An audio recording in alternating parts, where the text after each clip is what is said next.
এইখানটায় আমি কিন্তু এই দেখেন আমাকে চাপটা দেয়, কি চাপ দেয়। তো পাম্পে চলে আসলাম তেল ভরতে, 504 টাকার তেল ভরলাম, 1 টাকা আমি পাম্পওয়ালাকে ফ্রিতে দিয়ে দিলাম।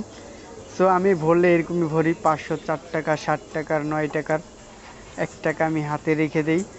সো তেল ভরার শেষে এখন আমি যাব কানাইপুরের দিকে।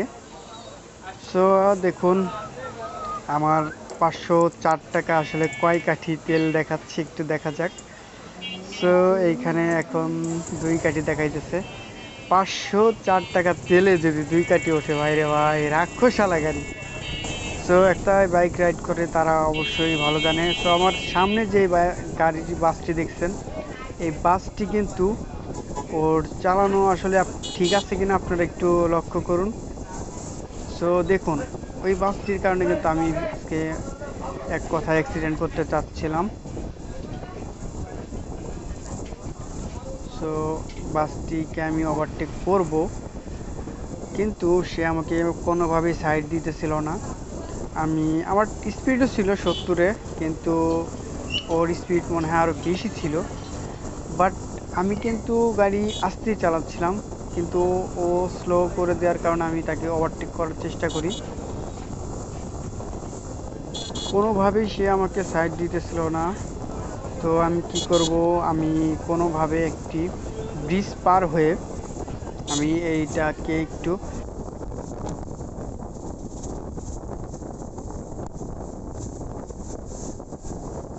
সো এই বাসটাকে ওভারটেক করতে হবে আমাকে, যেহেতু বাসের পিছে অনেক ধুলো ওড়ে, ময়লা ওড়ে। সো বাসটা কিন্তু কোনোভাবে আমাকে সাইড দিচ্ছে না। সো আমি কিন্তু হর্ন দিচ্ছি, সে কিন্তু সাইড দিচ্ছে না।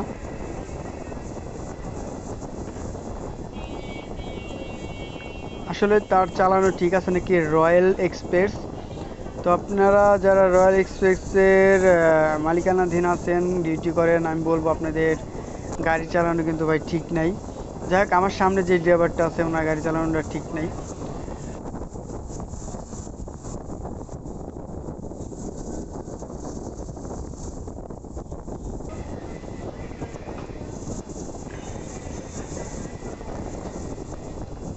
দেখেন আপনারা গাড়িটা করে ডাকি, আমি তো নিজেই অবাক হয়ে গেলাম, আজকে অনেক বড় বিপদ থেকে রক্ষা পাইছি।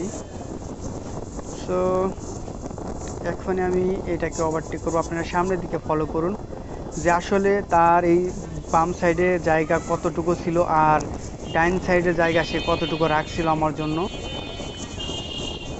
দেখেন তার কিন্তু বাম সাইডে পুরো জায়গাটা ক্লিয়ার, তার কিন্তু বাম সাইডে পুরো জায়গাটা ক্লিয়ার। আমি এই দেখুন এইখানটায় আমি কিন্তু এই দেখেন আমাকে চাপটা দেয়, কি চাপ দেখেন, দেখেন এইটা কোনো ইসের ভিতর হইলো বলেন। সে আমাকে হাত ইশারা করতেছে যে বেরোন বেরোন। একটা ড্রাইভার আরেকটা ড্রাইভারকে কিভাবে বিপদের মুখে ফেলে দেখেন। কিচ্ছু বলার নাই, আপনারা জাস্ট কমেন্ট বক্সে আমাকে এটার আসলে দোষটা আমার ছিল না বাসালার ছিল, এটা আপনারা আমাকে একটু কমেন্ট বক্সে জানাবেন। সো বাসওয়ালা কিন্তু কোনোভাবেই আমাকে সাইড দেয় নাই। যাই হোক, লাস্টে আমি গাড়ি স্লো করে দেই, কিছুই করার নাই। সো অবশেষে আমি আমার কাজের স্থানটায় আমি চলে আসছি। তো আমার ওই সামনেই আমি আসলে দাঁড়াবো, এই কারণে আর বাসটাকে আমি করি নাই, ওভারটেক করি নাই। তো আসলে ড্রাইভারের চালানোটা আমার কাছে মোটেও ভালো লাগে না। আপনাদের কাছে কেমন লাগছে আপনারা অবশ্যই জানাবেন। আসলে বাসওয়ালাদের ভাইকে একটা অনুরোধ করব, আপনারা সাইড দিবেন ভাই, ছোট বাইক যাই হোক, ছোট গাড়ি দেখলে সাইড দিবেন আপনারা। আসলে বেশিরভাগ ডাইরেক্ট বাসওয়ালাগুলো একটু বেশি রকম রং করে, ওরা সাইড দিতে চায় না, চাপ দিয়ে দেয় ডাইরেক্ট। সো অবশেষে আমি আমার গন্তব্য স্থানে চলে আসলাম, যেখানে আমাকে আসার কথা সেখানেও আমি চলে আসলাম। আসলে এখানে আমার একটা বাড়ির কাজ চলছে, যার কারণে আমাকে এখানে প্রতিনিয়ত আসতে হয়, এখানে আমাকে দেখতে হয় আর যে আসলে কি কাজ চলতেছে। সো একটু আগে গেলেই আমাদের আসলে একটা বাড়ি নির্মাণ হচ্ছে। তো এই রাস্তাটা হচ্ছে একটা সরু রাস্তা, কাঁচা রাস্তা।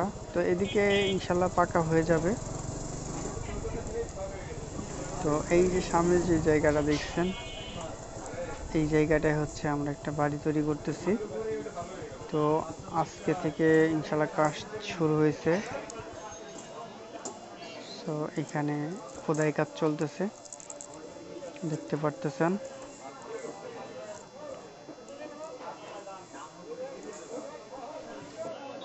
সো আজকের ব্লগটি এই পর্যন্ত। সবাই ভালো থাকবেন, সুস্থ থাকবেন।